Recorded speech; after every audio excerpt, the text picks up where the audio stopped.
Brian there on WNYC. Well, last night, Governor Mikie Sherrill sat down for the second installment of her Ask Governor Sherrill interview series with WNYC's Michael Hill.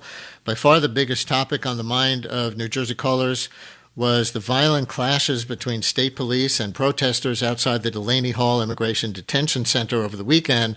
The governor put in another formal request yesterday morning to visit inside the detention center, and she wants to send health inspectors in to see what's going on. The treatment of the detainees with respect to their health is one of the main complaints that people have. She also addressed concerns about data centers in New Jersey and the fear of some residents that they will drive up energy costs and harm the environment. And then there are Tuesday's primary results from two major congressional races in New Jersey's 7th and 12th districts. Those came up as well.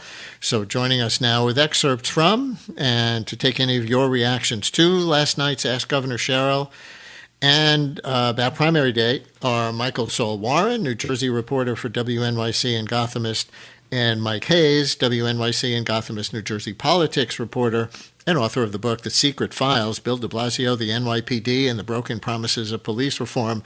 Mike and Michael, welcome back to the show. Hey, Brian. Thanks for having us. Thanks for having us, Brian. And let's start with some of Governor Sherrill's remarks last night about the protests and ICE and state police activity at Delaney Hall. Her deployment of state police has been one of the controversies, and you wrote, Michael, that throughout the show, Sherrill repeated the reasoning she's given over the last several days for sending state police to the scene to prevent an escalation from ICE after a week of violent clashes between federal agents and demonstrators. So let's take a listen to about 45 seconds of Governor Sherrill on that last night. We'd already seen one person with ICE outside get pushed into a semi-truck and get injured. We saw ICE troops beating people with batons, even on the ground. And we knew what was coming next. We've seen it in Minneapolis. And I refuse to let that happen. You know, parents bringing their kids home and getting killed by ICE, mass immigration roundups. And it didn't. We worked incredibly hard to focus on public safety and constitutional rights, and to get back the focus on the reason the protesters were there in the first place. What is going on in Delaney Hall? And so, yes, I have been asked by the people within Delaney Hall to come speak to them. I put in a formal request. I went to the gate myself. So, Michael, there she is saying she wants to protect New Jerseyans from ICE, but at the same time, her deployment of state police as part of that has been controversial. What did you take away from last night? Yeah, Brian, thanks. She was really trying to walk a fine line here. I mean, she's gotten a lot of flack over how the state police have handled or did handle themselves over the weekend. And the governor was trying to explain that she felt it was necessary for the state police to take over crowd control responsibilities at protest in front of Delaney Hall last Friday, almost a week ago, because in the days prior, there had been some serious violent incidents between ICE agents and protesters. To back up a second, for basically a year since Delaney Hall reopened and became used as an ICE detention center, people have been protesting very peacefully outside, and detainees and their families and advocates have been raising concerns about conditions inside.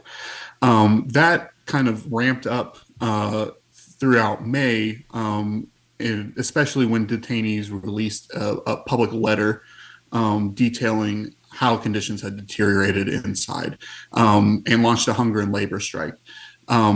As part of that, there appeared to be retaliatory measures taken against the detainees, though DHS has denied this. And protesters outside were concerned that detainees were being transferred out and away from their families as punishment. So there was a point in time right before the Memorial Day holiday when protesters began trying to block transfer vans from leaving the facility. And this action set up confrontations with ICE agents that became increasingly violent. over a period of days. And so it was that scene, that escalation that Governor Sherrill was trying to deal with, to cool down by, she hoped, having state police replace ICE agents in front of Delaney Hall. Did it What come happened, up? Go ahead. What happened was? What happened was the state police showed up in riot gear and took extremely aggressive action. Many people would argue more aggressive than on some nights than ICE agents had been, in response to the protesters, to clear them out of the area so that ICE agents could come and go. Did it come up last night that Newark Mayor Ras Baraka was on the station the other day saying, Governor Sherrill, call off the state police. Newark Municipal Police can handle this, and they're better at the state police in de-escalation, in comparison to what you were just describing. Did that come up, and would she, as far as you could tell, accede to that request by Mayor Baraka? Well, she did. I mean, Newark police assumed command of the situation on Monday, after a weekend of the state police being really criticized for their actions. And Governor Sherrill said, look, we hear the complaints. We've seen the videos on social media. We hear the complaints from people that were on the ground. And she said the state attorney general would look into possible incidences of constitutional rights being violated. Mayor Baraka has said it's clear that the state police acted unconstitutionally. And it's just, she's really was trying to grapple with the mess yesterday. And I thought that the conversation she had with callers was, you could kind of hear that she was, trying to strike a balance, and at times it appeared to be struggling to do so. And she also discussed reports on how detainees are missing doses of basic medication. I think she called it that for diabetes and thyroid conditions and other things are really necessary. So here's about a minute of what the governor had to say about the treatment of detainees with respect to health care. Sometimes, they lapse their medication. Sometimes they're not being given the right dosage. We're hearing they're just given a handful of pills and don't necessarily know what they are. We're hearing people just afraid of getting of hurting themselves or getting ill because they don't want to go into medical isolation. As I was saying, the women who were pregnant were not getting good prenatal care. So all of these things are just unacceptable for people within the facility. And if that's the case, what we're hearing, this health inspector go in there and then be able to report out on some of this stuff, I think is really powerful because right now we see ICE, we see Delaney Hall, we see GEO trying to shut down these stories. And a lot of people who've come and, who've spoken to me, who've spoken to many members of Congress, don't want to tell their stories publicly. The families don't want to say it publicly because they know people will face retribution. So I think going in there as a state entity to get those stories and to be able to hold them accountable is really important. So, Michael, she said she wants to send in a health inspector. I gather one has been let in before, but with a very limited tour of the facility. What would a second visit entail? What does the governor hope to achieve with it? And is there any indication yet that ICE will let them do it? Will ICE let them do it? That's a great question. Yes, last week, there were 2 days where state health inspectors tried to get into Delaney Hall. They were denied on their first try. On the second try, they were let in, but they were only allowed to see the food service area. So they were not allowed to inspect the HVAC systems where there's been complaints of ventilation issues. They couldn't see the actual living quarters or the bathrooms, anything like that. Health concerns have been a constant concern coming out of Delaney Hall. Of detainees, their families say that there is constant illness circulating inside, and that when people seek medical care, they have a hard time getting it. And if they do get it, it's inadequate.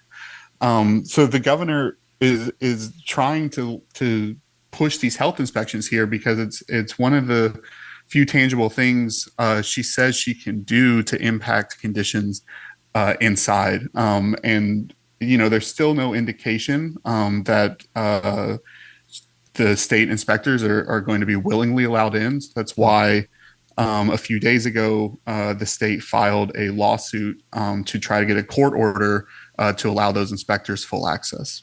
It's incredible that it might take a court order to allow health inspectors from the state that a detention facility is in just to look at health conditions, but I guess that's where we are. This is WNYC, FM, HD, and AM New York, WNJT, FM, 88.1 Trenton, WNJP, 88.5 Sussex, WNJY, 89.3 Netcong, and WNJO, 90.3 Toms River. We are New York and New Jersey Public Radio on the New Jersey side right now as we listen to excerpts from last night's Ask Governor Sherrill call in on the station with our New Jersey mics, Michael Solwarn and Mike Hayes, who both cover the state for WNYC and Gothamist. And listeners, if you have any reaction or follow-up questions, maybe you were one of the callers last night, 212-433 WNYC, 212-433-9692. So Mike Hayes, another topic that came up last night, data centers. You've reported on them. Before we listen to a clip of the governor from last night on that, can you explain the issue in New Jersey for us a little bit? Sure. So the issue here is really rising energy costs, Brian. And what's been happening is energy costs in New Jersey, electric bills for residents have been going up and up and up, 16.5% last year. That puts us at number one in the country for electric bills going up. And big reason for that is these big data centers that use a lot of energy. And, there's bipartisan, bi-resident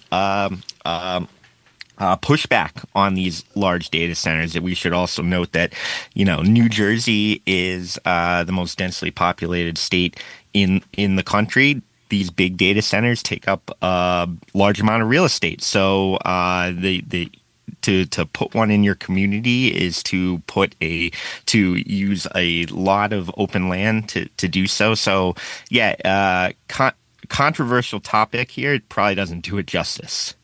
And so here's about a minute of the governor talking last night about how she just announced what she calls the most comprehensive guidelines for data centers in the country. Here we go. One is bring your own energy. In other words, don't keep raising rates on the rest of us by connecting to the grid. Bring your own energy and at the same time commit to making grid improvements because we know we have some of the oldest grid in the nation, transmission grid in the nation. We need upgrades, and this is a great way to help defray the cost of paying for those upgrades by having the data centers take on some of that. We also, as another part of it, are going to make any new data centers report on their electricity and water usage because we know newer ones use less, but we want to monitor that so they're not having a negative impact on our climate. We also are working on community benefits agreements, meaning that if a town agrees to have a data center, they can negotiate with them for a community benefit. Very interesting. And a couple of follow-ups on those specifics from that 4-point plan as the governor laid it out there. On point number one, as she put it, bring your own energy. Don't keep raising rates on the rest of us by connecting to the grid. Can she make them do that? Is there any indication that that's actually going to happen? Well, my takeaway from what that is, Brian, and it is short on specifics to be very clear here. Bring your own energy and pay for upgrades to the grid. That kind of sounds like the same thing to me, honestly. What can she do here? This 4-pillar plan, to me, this is largely a signal to the legislature, get to work, get a bill on my desk that is going to make data centers pay more for energy costs and help defray costs for the rest of us in New Jersey. Now Michael Hill had a great follow-up question or part to his question for the governor last night, asking, does she want in that legislation, does she want data centers paying like a higher per kilowatt rate than the average New Jersey resident, or even possibly a higher rate than other commercial properties. And she didn't answer that one. But just to zoom back a little bit, we know Mikie Sherrill campaigned on affordability, on lowering energy costs. Her main policy proposal from her gubernatorial campaign was this freeze on energy rates. So this is kind of the next part of the process here, and I think what we're seeing here, Brian, is Sherrill. She put out this 4-pillar plan. Yes, it's short on specifics, but she's set herself up here where she's going to be judged on this data center issue. We're going to be asking her 6 months, a year from now. What effect has this had? Well, didn't she run more than anything on reducing energy costs in the state, utility costs, and she had that executive order on day one? But here are these data centers kind of working against the goals of that? Yeah, she absolutely did, and I've been talking to people about this freeze, which what that is for folks. She signed an executive order from the pulpit when she was taking her oath. And what it did is it instructed the BPU, the Board of Public Utilities, to not accept requests from utilities to raise rates. And so far, the BPU has been doing that. But Brian, when I'm out talking to folks, residents, they're like, "Thanks, that's great, but we're freezing these rates at such a high rate. It's not helping me a ton. I really would like to hear about how you're going to get rates to go down." And when I interviewed her last week on this topic, I asked her, what could we expect this calendar year to lower rates, not just freeze them where they are? And she said this data center plan, she's confident it's going to put downward pressure on the market and do that, but maybe not this year. So that's sort of where she's at. Michael Saul Warren, here's a listener response in a text to the clips of the governor on Delaney Hall, or her positions in general, regarding the state police actions there. Listener writes, Governor Mikie's response to calling in the New Jersey State Police was reasonable, but her response to their showing up in riot gear was weak. Almost sounds like she was somewhat taken by surprise that they wore riot gear, but I wish she just said that. So do you think that's right? I mean, she's new at being a governor, obviously, and running a state. When she called in the New Jersey State Police, hoping, I think, fairly to de-escalate the situation between protesters and ICE, do you think she was taken somewhat by surprise by how they deployed? I don't know if I would say that, and I don't necessarily want to put words in her mouth. When she was asked about the police wearing riot gear on the scene, she noted that during daytime protests, the state police had been on the scene in soft gear, regular clothes, but that things outside Delaney Hall tended to ramp up when the sun went down overnight. And she pointed out that it was around the evening time that as things became rowdier, it was police that had been there all day that asked for backup. And that's when the state police in riot gear showed up. So I think, again, it's hard to know exactly what the governor's thinking, right? I'm not in her head. But it did seem like she was, thought that the riot gear deployment was necessary at the time to deal with what appeared to be an escalating situation. We have a few minutes left in the segment. I want to touch on the New Jersey primary results from Tuesday. So Mike Hayes on Tuesday night, as many of our New Jersey listeners know by now, Rebecca Bennett, an ex-Navy helicopter pilot and healthcare executive, won the Democratic primary in the 7th Congressional District.